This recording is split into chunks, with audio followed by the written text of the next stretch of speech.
फैसल चौधरी साहब, सफारती ज़राए से बाकायदा नोटिस देने का हुकूमत फैसला करी है। सिंध दास मुआहदे की मुअत्तली पर ठोस वजूहात भी मांगेंगे। फिर हम जो बाकी खित्ते के ममालिक हैं और आलमी ताकतें हैं उनको भी हम एतमाद में ले रहे हैं। और हम कितने कामयाब हैं भारत को एक्सपोज करने में। और ख़ुद भारत के अंदर जो कुछ हुआ, जिस तरीके से उन्होंने अपने फ़िज़ाइया के सरबराह को हटाया, जिस तरीके से उन्होंने अपनी नॉर्दर्न कमांड के कमांडर को हटाया, अब आपको लगता है जो सवालात भारत के अंदर से उठ रहे हैं, मोदी सरकार वाकई बुरे तरीके से एक्सपोज हुई है? इसमें कोई शक की बात नहीं है कि जो एक जंगी जुनून हिंदुस्तान में बर्पा किया गया है और जिस तरह से मोदी का और उनके हवारियों का एंटी पाकिस्तान एजेंडा है, और आप देखिए कि वो इस हद तक बौखला गए हैं कि उन्होंने हमारे मेन स्ट्रीम चैनल्स के यूट्यूब भी बंद कर दिए हैं। इवन जो ट्विटर अकाउंट्स हैं वो भी बंद कर दिए हैं। मेरे समेत मेरे ख्याल में बहुत सारे हमारे दोस्त हैं जो कि ओपनली एक डिस्कशन कर रहे थे, तो उनकी रीच इंडिया तक बंद कर दी गई है। ये उन्होंने गुलकारों की, अदाकारों की भी बंद कर दिए, फवाद खान, आतिफ असलम, सबके। जी, वो मैंने वही अर्ज किया ना कि बहुत सारे जो है जर्नलिस्ट, सियासतदान जो आर्टिस्ट हैं, तो वो जो सच है वो नहीं सुन सकता हिंदुस्तान जो है इस वक्त वो सच्ची बात को दबाना चाह रहा है, और इसी वजह से सारे अकाउंट जो हैं वो सस्पेंड किए गए हैं। जहाँ तक लीगल नोटिस का सवाल है, ये एक लीगल साइड के ऊपर एक बात है। जो इंडस बॉर्डर ट्रीटी है, सिंध दास मुआहदा जिसको हम कहते हैं, उसमें एक तरफा तौर पे तो कोई कदम उठाने की गुंजाइश नहीं है। इसके जो गारंटर हैं वो वर्ल्ड बैंक हैं और इंटरनेशनल गारंटीज हैं। लिहाजा जो एक जल्दबाजी में फैसला किया गया, बेसिकली तो हिंदुस्तान का ये पुराना एजेंडा है जिसको पहलगाम वाक़े के तनाजुर में जो है या उसकी आड़ में इन्होंने इम्प्लीमेंट करने की कोशिश की, और पाकिस्तान की मैं समझता हूँ कि डिप्लोमेटिक एंगेजमेंट्स जो हैं वो इफेक्टिव अभी तक रही हैं। बट मेरे जो अपना जिस तरह से हम देख रहे हैं अक्रॉस द बॉर्डर डेवलपमेंट्स, मुझे ये शदीद खतरा है कि इंडिया किसी भी मिस एडवेंचर में अभी भी जाएगा। जो अच्छा। उनके कमांडर्स हैं जिन्होंने एक रियलिटी चेक दिया है, तो मोस्ट प्रोबेबली उनकी जो हटाए जाने के पीछे ये रीजंस हैं कि उन्होंने उनको ये रियलिटी चेक दिया है कि इस तरह से जो वॉर्स हैं वो उनके हक में नहीं थे, तो उन्होंने उनको हटाया है। तो इसका मतलब ये है कि वहाँ पे ऐसे लोग लाए जाएंगे जो कि उनका जो जंगी जुनून है उसको पाए तकमील तक पहुँचाएं।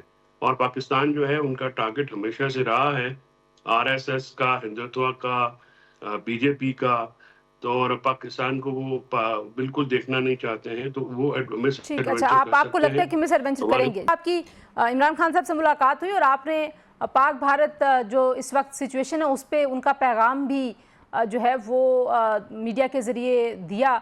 और आपके ख्याल में अब इफ़ एंड बट नहीं है, पाकिस्तान की हुकूमत के साथ पाकिस्तान तहरीक इंसाफ खड़ी है। जितने भी महाजों पे इस वक्त हम भारत को चैलेंज दे रहे हैं और रद्द अमल दे रहे हैं। देखिए, तहरीक इंसाफ पाकिस्तान के साथ खड़ी है। हिंदुस्तान के खिलाफ तहरीक इंसाफ यूनाइटेड है, और वो समझते हैं कि जो मोदी के इक़दामात हैं पाकिस्तान मुखालिफ, हम ये समझते हैं कि वो उनको मुंह तोड़ जवाब देना ज़रूरी है। हम पाकिस्तान के लिए किसी किस्म की कुर्बानी, किसी किस्म की अपनी इफ्स एंड बट्स नहीं रखेंगे when it comes to Pakistan. अगर पाकिस्तान की बात की जाती है तो फिर हमारा किसी किस्म का सवाल जवाब करना नहीं बनता है। तो हम इस हुकूमत पे हमारे तहफ़्फ़ुज़ात हैं, हम इस हुकूमत को नहीं मानते हैं, हम इस हुकूमत को तस्लीम नहीं करते हैं, क्योंकि हम ये समझते हैं कि ये हुकूमत फॉर्म 47 की पैदावार है। इस वक्त हुकूमत का मैटर नहीं करती, इस वक्त पाकिस्तान मैटर करता है। हम पाकिस्तान के साथ थे, हैं और रहेंगे, और आखिरी सांस तक रहेंगे। और हम समझते हैं कि पाकिस्तान है तो तहरीक इंसाफ के लीडरान सब पाकिस्तान के वजूद की वजह से हैं, और पाकिस्तान कम्स फर्स्ट, और उसके बाद सियासत आती है, उसके बाद चीज़ें आती हैं। बिल्कुल ठीक। और इमरान खान साहब इस बात पे बड़े कैटेगोरिकली उन्होंने बिल्कुल वाशगाफ लफ्जों में मोदी को ललकारा भी, और ये बात भी की कि पाकिस्तान के साथ तहरीक इंसाफ एक पूरी कौम जो है, पाकिस्तानी कौम मुतहद होकर खड़ी है, और इसमें तहरीक इंसाफ का जो भी रोल होगा वो हम अदा करेंगे। लेकिन इसमें जो सबसे बड़ा रोल है तंजीला वो हुकूमत का है। हुकूमत किस तरह से सियासी यकजहती जो है वो लाने की कोशिश करती है, क्या अमल करते हैं, क्योंकि अभी तक हुकूमत के जो एक्शंस हैं, उनसे ये रिफ्लेक्ट नहीं हुआ कि वो चाहते हैं कि सियासी एक हम आंगी हो। कैसे? किस फैम- बात से आपको ऐसा लगा कि हुकूमत नहीं चाहती?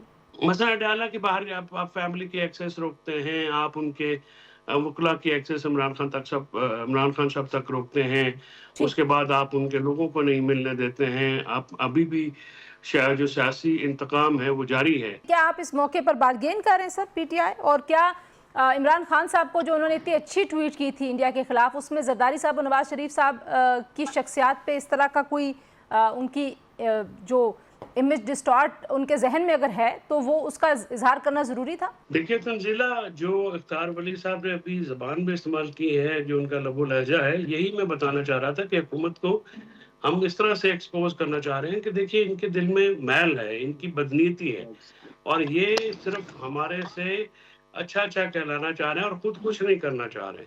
अब इन्होंने कोई भी बात जो है, जो मैंने आपसे अर्ज की, उसका जवाब नहीं दिया है।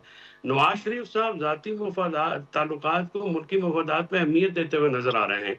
उनके मुंह से एक लफ्ज मोदी के खिलाफ नहीं निकला है।